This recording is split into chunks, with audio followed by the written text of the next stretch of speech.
मोदी सरकार का चेहरा अलग ढंग से नंगा हो जाएगा कि ये लोकतांत्रिक सरकार नहीं है। देश के किसान मजदूर के ऊपर कोई भी ध्यान नहीं है। तो ये जो हम बोल रहे हैं, और जिस तरह से मीडिया पे ऊपर ये पंजाब का आंदोलन है, ये खालिस्तानियों का आंदोलन है, ये जो पंजाब की सरकार उन्होंने आंदोलन चला के रखा है, और ये कांग्रेस वाले आंदोलन चला रहे हैं, वो हमारा दम परखना चाहते हैं कि कितनी देर तक आप आंदोलन लड़ोगे। केंद्र का जो साफ हमें संकेत है कि कितनी देर तक आंदोलन लड़ोगे। अभी जंतर मंतर पे तो एक धारा 144 है और दिल्ली में भी लगभग धारा 144 लगी हुई है। तो इसका मकसद तो केंद्र सरकार स्पष्ट करे कि इसका मकसद क्या है। दूसरा, आज 23 दिन हो गया और इससे 5 दिन पहले से आपके लिए 28 दिन से पंजाब हरियाणा के बॉर्डर बंद कर रखे हैं। तो जो पंजाब की आर्थिकता का नुकसान हुआ है, इसके लिए केंद्र जिम्मेवार है। जो लोगों को, व्यापारी हैं, हमारी बहुत सी वेजिटेबल सब्जियां बाहर जानी है, बहुत बाहर से माल बहुत सा अंदर आना है, हर तरह की सप्लाई है।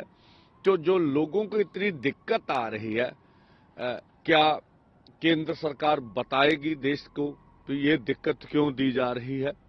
दूसरा, हमने तो अपनी तौर से कोई भी रोड ब्लॉक नहीं कह रखी है। तीसरा, हरियाणा में जो अर्धसैनिक फोर्स लगाए हैं, 70,000 अर्धसैनिक फोर्स है, उनके लगाने का क्या कारण है, क्या खतरा है हरियाणा के लोगों से। सरकार को ये स्थिति को भी हरियाणा या केंद्र स्पष्ट करे। अभी भी जो दिल्ली में गाजीपुर है, सिंगू है, टिकरी है, वहां सर्विस रोड अकेले खोले गए। हम तो कहते हैं सारा खोल दीजिए, हम तो बहुत दूर है। और हमने ये भी फैसला कर रखा है अभी पंजाब हरियाणा तो आगे बढ़ेगा नहीं। तो जो दिल्ली के लोगों को समस्या आप दे रहे हैं, दिल्ली के व्यापारियों का नुकसान कर रहे हैं, वो नुकसान किस लिए कर रहे हैं, इसका जवाब भी केंद्र को देना चाहिए। तीसरी बात है कि अब जो केंद्र जो बात हमारे सामने आ रही है, वो तो अपने इलेक्शन लड़ने में मगन है। ठीक है, अब केंद्र के रिश्ते अजय मिश्रा टैनी से या मोदी सरकार के भाजपा के क्या, ये भी स्पष्ट हो गए। ठीक है जी, और अशोक सिंघल से किस तरह के रिश्ते थे वो भी स्पष्ट हो गए। और अन्य भी लोग हैं जिन्होंने जीनियस क्राइम कर रखे हैं। अभी आप देखिएगा भी, अभी एक टिकट और आएगी जो कुश्ती सर्कल के, ठीक है, अगुवा रहे हैं, जिनके ऊपर गंभीर आरोप लगे हैं।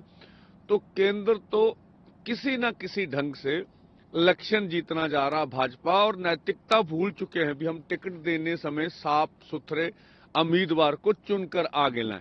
तो ये पहले दिन से कांग्रेस भी करती रही है भी बाहुबली, धन बली या क्रिमिनल मानसिकता, जिनके ऊपर बहुत से केस चलते हैं। हम देखते हैं देश की पार्लियामेंट्स में जब आंकड़े आते हैं तो बहुत से नेताओं के बहुत से केस चल रहे हैं। एक तो राजनीतिक होते हैं, एक होते हैं उन्होंने क्राइम कर रखा। तो इस तरह के नेताओं को अगर आप टिकट दे रहे हैं तो देश के सामने कौन सी बात रखना चाह रहे हैं, ये तो बात स्पष्ट करनी पड़ेगी। तो हमें लगता है जो हम बात कहना चाह रहे हैं भी देश के किसान मजदूर के ऊपर कोई भी ध्यान नहीं है।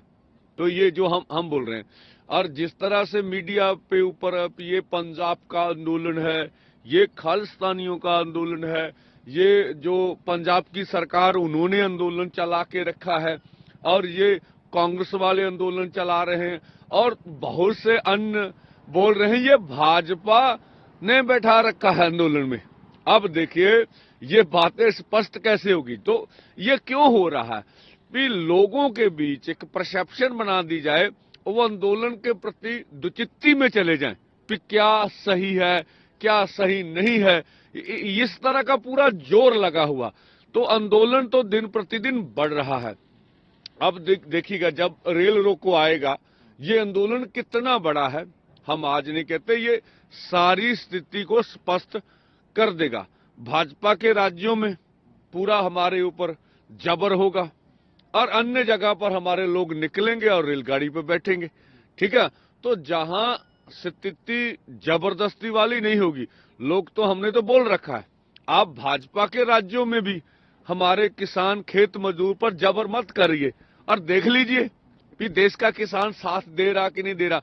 हाँ देखिए, सरकार बड़ी है, अगर आप छापामारी करेंगे, जबरदस्ती करेंगे, तो हमने तो बोल रखा है भाई टकरा कर हम सरकार से जबरदस्ती कोई भी कार्यक्रम नहीं करेंगे भाई, फिर जैसे जो समर्था होगी उस ढंग से हम लोग कर लेंगे, लेकिन लोग निकलेंगे और देश भर का आंदोलन बनेगा। तो जहां तक अब सवाल है एमएसपी लीगल गारंटी कानून का, उसके ऊपर कोई भी, तो मैं तो बोलता हूं भारत सरकार स्पष्ट करे, वो बनाना भी नहीं बनाना। तो लास्ट मंत्रिमंडल की मीटिंग में क्या ये इसके ऊपर कोई चर्चा हुई? तो मंत्रिमंडल ही तय करता है ना भी क्या देना है। अगर उसमें कोई चर्चा नहीं हुई है तो इसका मतलब हमें ये देने वाले नहीं है, किसान मजदूर का कर्ज खत्म करने वाले नहीं है। इसी के साथ जो हमारे केस समेत पंजाब दिल्ली में डले वो भी वापस लेने की तैयारी नहीं है, लखीमपुर का इंसाफ नहीं देंगे। बिजली बिल 2023 जो बना रखा उसके ऊपर तो बोलते भी नहीं है, उसके ऊपर तो वार्ता भी नहीं हो रही। अब इतनी ओलावृष्टि उत्तर भारत में, अंधेरी झक्खड़, फसलें खराब हुई, तो इनके अब पंजाब प्रदेश अध्यक्ष बोल रहे हैं भैया फसली बीमा योजना की मांग करिए। भाई हम तो कर ही रहे हैं, इसके ऊपर स्थिति स्पष्ट कर दी भी सरकार अपने दम पर लेके आएगी। आप तो कारपोरेट के हिसाब से बना के रखे वो। तो ये बातें यार, नरेगा 200 दिन 700 दिन दिहाड़ी, तो किसी मांग पर के ऊपर केंद्र से कोई बातचीत या केंद्र से कोई जो वो बोल के बताएं कि ये मिलेगा ये नहीं मिलेगा, उनकी क्या डब्ल्यूटीओ से भारत बाहर आए, उनके ऊपर भी स्पष्ट कर दें। हमने तो स्पष्ट कर दिया ना कन्वेंशन करके, इतना क्या नुकसान। तो केंद्र की मंशा स्पष्ट है, वो हमें ये कहना चाहते हैं कि आप लंबा आंदोलन चलाइए उनकी ओर से, वो तो निपटना नहीं चाहते, ठीक है, वो हमारा दम परखना चाहते भी कितनी देर तक आप आंदोलन लड़ोगे। केंद्र का जो साफ हमें संकेत है कि कितनी देर तक आंदोलन लड़ोगे। हम नहीं चाहते हम सड़कों पर बैठे, या हमारा ये भी अनक का सवाल नहीं भी हम आंदोलन चलाते रहे, लेकिन उनकी ओर से जो अगर हमसे बैठकर ये मांगों का हल नहीं किया जा रहा तो यही संदेश है भी कितनी देर तक बैठोगे। तो हम अपने लोगों से कहना चाहेंगे भी जब तक केंद्र हमसे ये मसलों का हल नहीं करते तब तक हम बैठेंगे। एक दो चीजें थोड़ा सा क्लियर कर दीजिए, क्योंकि आज का दिन इम्पोर्टेंट है आंदोलन के लिहाज से। आपने बताया कि देश भर से किसान जो हैं वो दिल्ली की तरफ जा रहे हैं।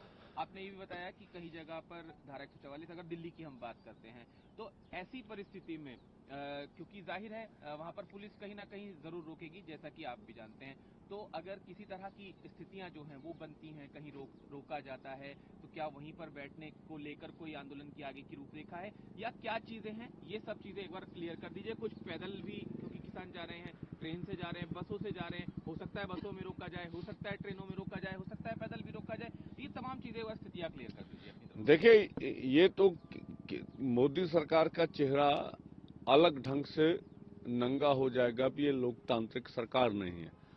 खुद बोलना कि आप ट्रैक्टर ट्रॉली छोड़कर आप दिल्ली आ जाएं और इस तरह धारा 144 या साथ ही कानून पर गिरफ्तार करना, ये तो उचित नहीं होगा।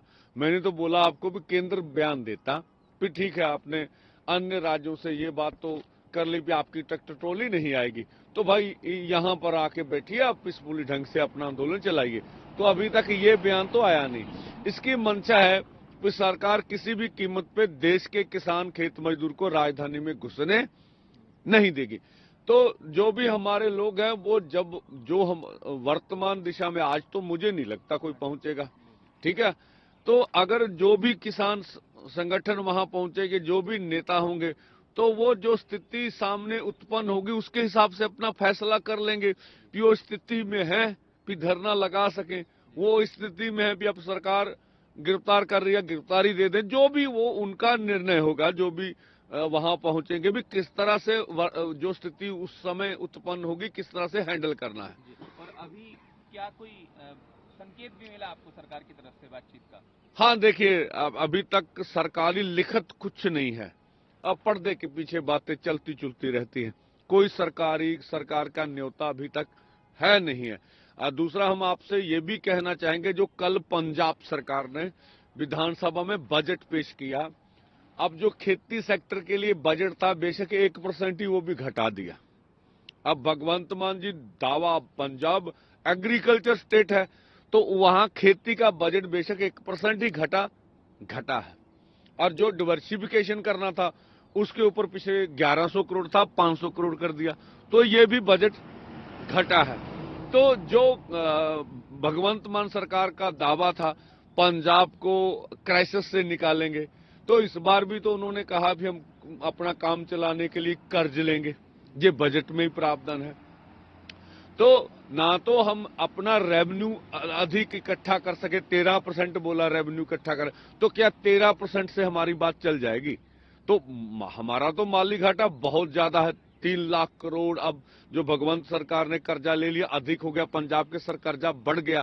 तो एक तो ये था भी जो बातें करके इलेक्शन में आई थी भगवंत मान सरकार, ये बजट से लगता नहीं भी वो पूरा कर सकेगी। जो बजट पेश हुआ, ठीक है, नया कोई टैक्स नहीं लगाया गया, तो कुछ किसान मजदूर को दिया भी नहीं गया। तो ये बजट मुझे लगता है कि निराशता वाला बजट है हमारे पंजाब के किसान और खेत मजदूर के लिए। तो हमें लगता है कि जो वादे हुए थे वो वफा भगवंत मान सरकार नहीं कर पाई। आखिरी बस 10 तारीख का एक संक्षिप्त में बता दीजिए कि वो क्या रूपरेखा अभी तैयार हुई है, कहीं कुछ तैयारी हुई होगी देश में, कहाँ ट्रेन रोकने का, जो भी अभी तक का हमें। देखिए, पंजाब में तो अलग अलग तरह से हम लोग, मैं कल अमृतसर में था, वो वहां हमने बड़ी मीटिंग करके अपनी तैयारियां कर लगी है। हर यूनियन केएमएम पूरी तरह सरगर्म है, पूरे गांव में पंजाब में लगा हुआ है। एसकेएम नॉन पॉलिटिकल भी लगा हुआ है, सभी देश के संगठन लगे हुए हैं, इसको कामयाब कर लेंगे। तो 12 से 4 बजे आप पूरे देश भर में एक बड़ा आंदोलन देखें।